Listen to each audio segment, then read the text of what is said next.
ሰላም የእግዚአብሔር ቤተሰቦች፣ እግዚአብሔር ጸጋና መንፈስ ቅዱስ ከእናንተ ጋር ይሁን። እኔ ዛሬ ልላችሁ የፈለኩት ምንድን ነው? የሰው ልጅ ከሃይማኖት ጋር መራቅ የለበትም። ብዙ ጊዜ ከሃይማኖት ከእግዚአብሔር ጋር መራቅ የለብንም ነው የምለው። ከሃይማኖት ከእግዚአብሔር በራቅን ቁጥር ብዙ ጊዜ ብዙ መከራ፣ ብዙ ስቃይ፣ ብዙ ጭንቀት፣ ብዙ ፈተናዎች ሊያጋጥሙን ይችላሉ። ሁልጊዜ ጸሎት፣ ሁልጊዜ ከእግዚአብሔር ጋር ሁልጊዜ ቤተክርስቲያን ሁልጊዜ እምነታችን ላይ መበርታት አለብን። ሁልጊዜም መንፈሳዊ የሆኑ ነገሮች መስራት አለብን። ሁልጊዜ የተቸገሩትን መርዳት አለብን።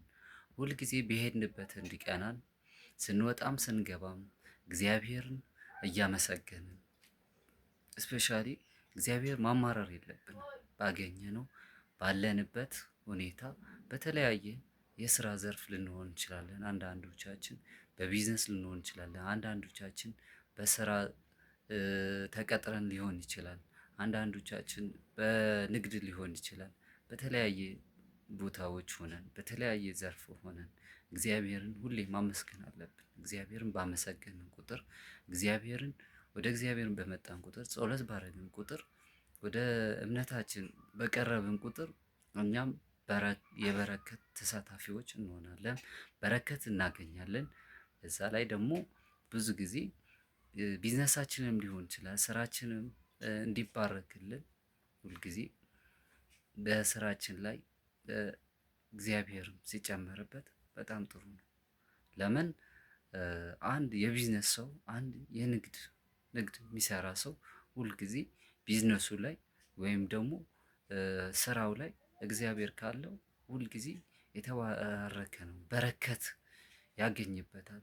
አንዳንድ ሰዎች አሉ በጣም በጣም በሚገርም ሁኔታ በዚህ ጊዜ እንግዲህ ሁላችሁም እንደምታውቁት ኑሮ ውድነቱ የትና የት ደርሷል። ግን በእግዚአብሔር በረከትና በእግዚአብሔር ፍቃድ በአስማታዊ በሆነ መንገድ የሚኖሩ በትንሽዬ ደሞዝ ህይወታቸው የሚመሩት በጣም በጣም ብዙ ሰዎች አሉ። እነሱ ምንድን ናቸው? ከእግዚአብሔር ጋር ቅርብ ናቸው። እግዚአብሔር በረከት ይሰጣቸዋል። ያቺ ያለችው ትንሽዬ ነገር ብትሆን እግዚአብሔርም ስለሚባርክላቸው ከእግዚአብሔር በረከት አግኝተው ስለሚንቀሳቀሱ በጣም እግዚአብሔር መቅረብ በጣም ለህይወታችን ከኑሯችን አንፃር በጣም ጠቃሚ እንደሆነ ነው ልነግራችሁ የምችለው። ምን ይላል መሰላችሁ? ነገር ግን ወደ እግዚአብሔር ቃል ውስጥ በጥልቅ ስንገባ ቃሉን በልባችን ውስጥ ጠልቆ ሲገባ ጥቅም የምናገኝበት ያን ጊዜ ነው። የአንድን ሀሳብ እውነተኛ ምስጢር ብዙ ጊዜ የምናገኘው በጸሎት በንጹህ ህሊና በመንፈስ ቅዱስ እርዳታ እንጂ ሁልጊዜ በትርጓሜ እርዳታ አይደለም ይላል የሐዋርያት ሥራ 17 ከ11 እስከ 12። ይሄ ማለት ምን ልላችሁ ፈልጌ ነው? መጽሐፍ ቅዱስ እንደ ህይወታችን እንደ ምግባችን እንደ የዘላለማዊ ህይወት ወይም የመንፈሳዊ ህይወታችን ለሰውነታችን ምግብ እንደሚያስፈልጋት ለአካላችን ምግብ እንደሚያስፈልገው ለእኛ ለነፍሳችንም ምን ያስፈልጋታል? ቃለ እግዚአብሔር ያስፈልገዋል። ይሄ ማለት ምን ልላችሁ ፈልጌ ነው? ሁልጊዜ ከእግዚአብሔር ሳትለዩ ከእግዚአብሔር ጋር ሆናችሁ የእግዚአብሔርን ቃል በመስማት የእግዚአብሔርን ወንጌል በመስማት የእግዚአብሔር መንፈስ ቅዱስ ባለበት ሁሉ በረከትን ለማግኘት ሁልጊዜ እግዚአብሔርን በሚገኝበት በነገራችን ላይ እግዚአብሔር በየትኛውም ቦታ አለ፣ በየትኛውም ስፍራ አለ። የኛ እምነት ነው የሚወስነው።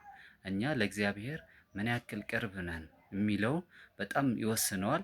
እኛ ወደ እግዚአብሔር በቀረብን ቁጥር እግዚአብሔር ወደ እኛ ይቀርባል። እኛ ወደ መንፈሳዊ ህይወት በቀረብን ቁጥር ህይወታችንም ይስተካከላል።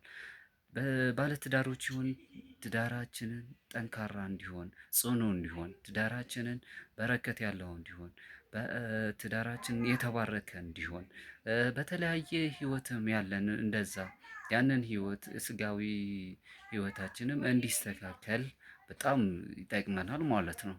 በዛ ላይ ደግሞ በጣም ብዙ ሰዎች እግዚአብሔርን ቅርብ የሆኑት በእግዚአብሔር በረከት ያገኙት በቀላሉ በአጭሩ ህይወታቸውን ሲቀየር ታያላችሁ። ይህ ምንድን ነው?